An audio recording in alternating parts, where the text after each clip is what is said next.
Hi, I'm Lauren Wells, the founder and CEO of TCK Training, and I'm going to be reading My Tower is Tumbling, a book by Marci Renee based on the grief tower model that I developed. It's illustrated by Lakin Davey, who is also an adult third culture kid. Pierre traveled the world with his parents and his three brothers. Their dog Sammy went everywhere with them. Pierre lived in many different countries: the United States, France, Morocco, Germany, Senegal, England, Holland, and Spain. Pierre liked to explore new places, learn foreign languages, and taste delicious foods. He loved living by the ocean, riding camels in the desert, shopping at the outdoor markets, eating couscous with his hands, drinking sweet mint tea, and reading from right to left. Pierre also liked to meet interesting people and make new friends. Those were the good things, the fun things Pierre experienced when he lived in faraway lands. Those were the things that made him happy, made him smile, made him want to sing and dance. But it wasn't all good. It wasn't all easy. There were difficult things too, the hard things Pierre experienced when he lived in different countries. Those were the things that made Pierre sad, made him angry, made him want to scream and cry.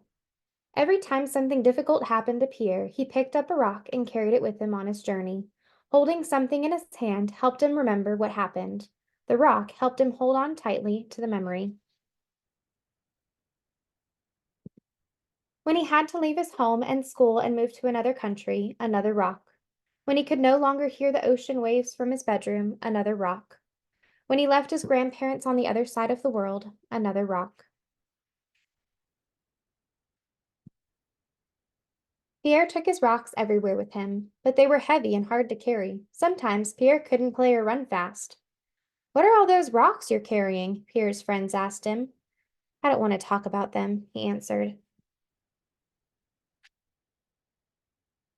When there were no more fun sand dunes to play on, another rock. When his favorite pet lizard died, another rock. When he had to say goodbye to his best friend, another rock. Pierre took his rocks everywhere with him, but they were heavy and hard to carry. Sometimes Peter was tired and his arms were sore. "Do you want me to help you carry your rocks?" Pierre's father asked him one day. "They aren't heavy. I don't need help," he answered. No more Arabic words, no more beach soccer, no more African drums, no more fresh bread and fried donuts from the corner bakery, no more mint tea and silver teapots, no more.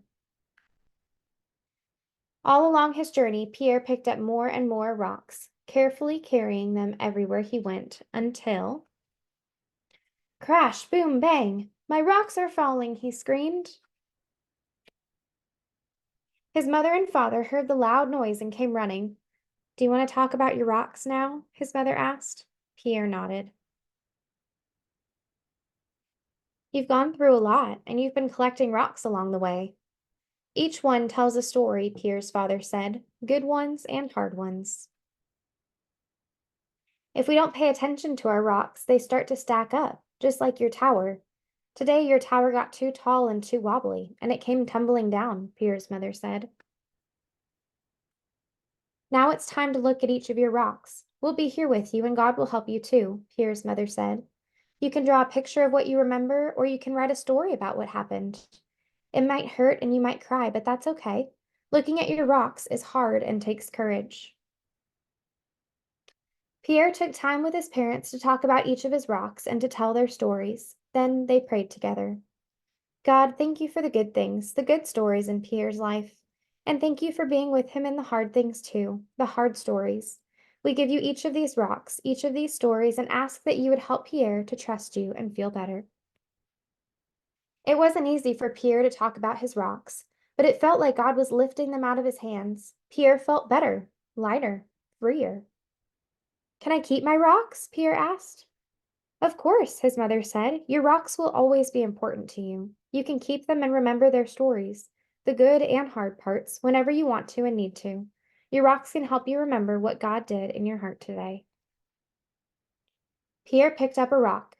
It said Omar, the name of his best friend he had to leave in Morocco. He placed it on his desk and smiled. "Mom, can I go out and play with my new friend Jonathan? I can run fast now. I don't have to carry my heavy rocks anymore." God is carrying them for me.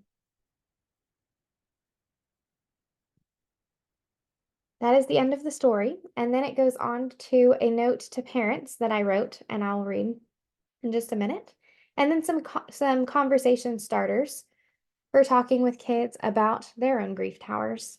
Then there's a guided prayer to do with children and some interactive activities for parents and teachers. So we hope that this is a very interactive resource for you. Here's the note to parents. In my book, The Grief Tower, A Guide to Processing Grief with Third Culture Kids, I talk about the importance of unstacking the grief tower along the way. That is, processing the emotions and the impact of hard things that happen so they don't sit unprocessed. So many of the challenges we see in adult third culture kids stem from unprocessed grief. But the good news is that this is something we can prevent. We hope this simple story makes way for some deep unstacking conversations with your third culture kids as they begin to unstack the rocks on their grief tower. As your TCK opens up to you about the things that felt hard, it will be easy to respond with responses that unintentionally halt the conversation. These well intended responses often communicate that that rock wasn't significant, defend the good reasons or the good intentions around the difficult experience, compare the experience to others who've had it worse, or correct inaccurate facts when they're just trying to express their feelings. While there may be opportunity for clarifying conversations later, these rocks are only processed in spaces where the child feels heard and understood. Acknowledge that you're grateful your child shared these emotions, this perspective, that experience with you. Affirm that the emotions they felt are valid and normal. Comfort through connection with them and gently ask questions using these conversation starters. And then it goes into those. So I hope you enjoyed this reading of My Tower is Tumbling by Marci Renee, based on The Grief Tower by me.